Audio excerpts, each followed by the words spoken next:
नमस्कार और स्वागत है आप सबका। आज हम बात करने जा रहे हैं HIRA के बारे में।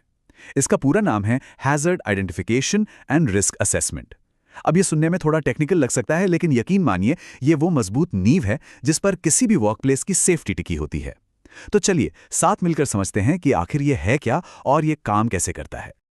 ये एक बड़ा सवाल है ना? अक्सर हम हादसों के बाद ही एक्शन लेते हैं, लेकिन क्या ऐसा कोई तरीका है जिससे हम पहले से ही प्रोएक्टिव होके हादसों को होने से ही रोक सकें? जवाब है हाँ, बिल्कुल कर सकते हैं। और इसका एक बहुत ही सिस्टमेटाइज तरीका मौजूद है। और वो तरीका है HIR। HIR एक प्रोएक्टिव अप्रोच है। मतलब हम मुश्किल आने का इंतजार नहीं करते, हम पहले से ही उसके लिए तैयार रहते हैं। सोचिए, एक जहाज का कैप्टन, वो तूफान में फंसने के बाद रास्ता नहीं ढूंढता, वो तूफान आने से पहले ही अपना कंपास देखकर सुरक्षित रास्ता तय कर लेता है। बस HIR भी हमारे लिए वही कंपास है जो हमें काम पर सुरक्षा का रास्ता दिखाता है। तो हीरा काम कैसे करता है, इसकी पूरी प्रक्रिया को समझना बहुत आसान है। ये एक तरह का 4 स्टेप ब्लूप्रिंट है। ये हमें किसी भी खतरे को पहचानने से लेकर उसे पूरी तरह कंट्रोल करने तक का साफ साफ रास्ता दिखाता है। तो ये हैं वो 4 कदम। सबसे पहला, खतरों की पहचान करना। मतलब काम करने की जगह पर छोटे बड़े छिपे हुए हर खतरे को ढूंढ निकालना। दूसरा, जोखिम का आकलन, यानी ये पता लगाना कि उस खतरे से असल में नुकसान होने का कितना चांस है। तीसरा, जोखिम पर नियंत्रण पाना, उस रिस्क को कम करने के लिए सही कदम उठाना। और चौथा, जो कि बहुत जरूरी है, डॉक्यूमेंटेशन और रिव्यू, यानी हर चीज को लिखना और समय समय पर उसे दोबारा जांचना। ठीक है, तो मान लीजिए हमने खतरे की पहचान तो कर ली। अब अगला और सबसे जरूरी कदम आता है ये समझना कि वो खतरा आखिर कितना बड़ा है, क्योंकि हर खतरे को एक ही तरह से डील नहीं किया जा सकता, है ना? हमें रिस्क को मापना होगा, उसे एक वैल्यू देनी होगी। और रिस्क को मापने का एक बहुत ही सीधा सा लेकिन पावरफुल फॉर्मूला है। रिस्क बराबर है प्रोबेबिलिटी यानी संभावना गुणा सिवियरिटी यानी गंभीरता। मतलब हमें 2 चीजें देखनी है। पहली, उस घटना के होने की संभावना कितनी है, और दूसरी, अगर वो घटना हो गई तो उसके परिणाम कितने गंभीर, कितने खतरनाक होंगे। इन दोनों को गुणा करते ही हमें रिस्क का लेवल पता चल जाता है। अब रिस्क का आकलन करने के 2 तरीके होते हैं। एक है क्वालिटेटिव, जहां हम रिस्क को बस कम, मीडियम या हाई जैसे शब्दों में बता देते हैं, और दूसरा है क्वांटिटेटिव, जहां हम एक नंबर निकालते हैं, एक स्कोर। जैसे रिस्क स्कोर 25 है। ये ज्यादा सटीक होता है, इसलिए आज हम इसी क्वांटिटेटिव तरीके पर फोकस करेंगे। तो सवाल ये है कि हम रिस्क को एक नंबर कैसे देते हैं। इसके लिए हम एक बहुत ही शानदार टूल का इस्तेमाल करते हैं जिसे कहते हैं रिस्क मैट्रिक्स। आप इसे एक जादुई आईना समझ सकते हैं जो हमें वर्कप्लेस के उन असली खतरों की तस्वीर दिखाता है जो शायद हमें वैसे दिखाई न दें। ये देखिए, ये एक 5 बाय 5 रिस्क मैट्रिक्स है।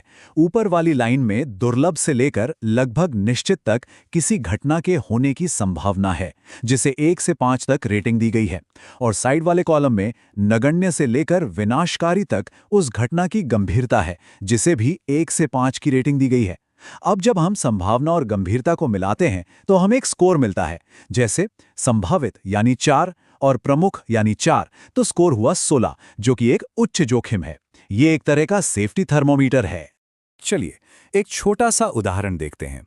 मान लीजिए कोई खतरा है जिसके होने की संभावना संभावित है, तो मैट्रिक्स के हिसाब से हम उसे 4 का स्कोर देंगे।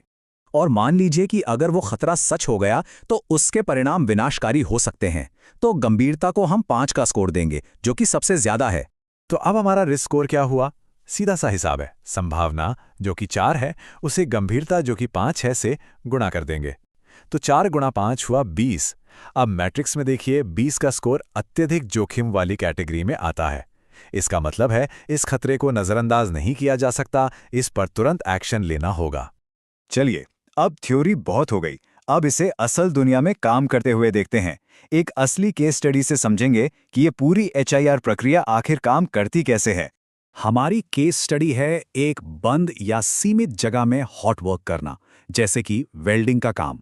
ये इंडस्ट्रीज में एक बहुत ही कॉमन काम है, लेकिन साथ ही इसमें जोखिम भी बहुत ज्यादा होता है। तो मान लीजिए अभी कोई खास सेफ्टी के उपाय नहीं किए गए हैं, तो इस काम में क्या क्या खतरे हो सकते हैं? वहाँ ज्वलनशील गैसें हो सकती हैं, वेल्डिंग के धुएं से सेहत खराब हो सकती है, ऑक्सीजन की कमी से दम घुट सकता है और बिजली के तार से शॉक भी लग सकता है। इन सभी खतरों को ध्यान में रखते हुए जब हमने रिस्क का आकलन किया तो शुरुआती स्कोर आया 20। जैसा कि हमने पहले देखा था, ये अत्यधिक जोखिम है। मतलब इस हालत में ये काम करना बहुत ही खतरनाक है। तो इस रिस्क को कम करने के लिए कुछ एक्स्ट्रा कंट्रोल उपाय लगाए गए, जैसे लगातार गैस मॉनिटरिंग सिस्टम लगाया गया, वर्क परमिट सिस्टम लागू किया गया, यानी बिना परमिट के कोई काम शुरू नहीं कर सकता, और धुएं को बाहर निकालने के लिए एक एग्जॉस्ट ब्लोअर भी लगाया गया। और नतीजा शानदार रहा। इन उपायों को लागू करने के बाद वही रिस्क स्कोर जो पहले 20 था, वो घटकर सिर्फ 6 पर आ गया, यानी अत्यधिक से मध्यम जोखिम की कैटेगरी में। अब ये काम पहले से कहीं ज्यादा सुरक्षित है। देखा आपने हीरा कितना असरदार है? देखिए, हीरा सिर्फ एक फॉर्म भरने या कोई प्रक्रिया पूरी करने का नाम नहीं है। ये सिर्फ कागजी कार्रवाई नहीं है।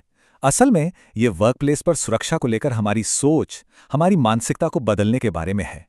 सेफ्टी में एक गोल्डन रूल है, अगर वो लिखा नहीं गया तो समझो वो किया ही नहीं गया। इसलिए हर चीज को रिकॉर्ड करना बेहद जरूरी है। क्या खतरे पहचाने, क्या रिस्क स्कोर था, उन्हें कंट्रोल करने के लिए क्या क्या कदम उठाए और किसकी क्या जिम्मेदारी है, और फिर समय समय पर उसे रिव्यू करना ताकि सेफ्टी हमेशा अप टू डेट रहे। आखिर में हीरा को लागू करने के फायदे ही फायदे हैं। ये एक सुरक्षा कवच की तरह काम करता है। ये न सिर्फ हादसों और चोटों को रोकता है, बल्कि इससे प्रोडक्टिविटी भी बढ़ती है। इससे कंपनी का पैसा और समय दोनों बचता है, और सबसे जरूरी बात, कीमती जानें बचती हैं। ये वर्कप्लेस पर एक पॉजिटिव सेफ्टी कल्चर बनाता है। और हम इसी विचार के साथ इसे समाप्त करना चाहेंगे। सुरक्षा सिर्फ नियमों की एक किताब नहीं है जिसे अलमारी में रख दिया जाए। ये एक मानसिकता है, सोचने का एक तरीका। ये हर कर्मचारी के, हर मैनेजर के रोज के काम का हिस्सा होना चाहिए। और हीरा इसी मानसिकता को हकीकत में बदलने का एक बहुत ही मजबूत जरिया है।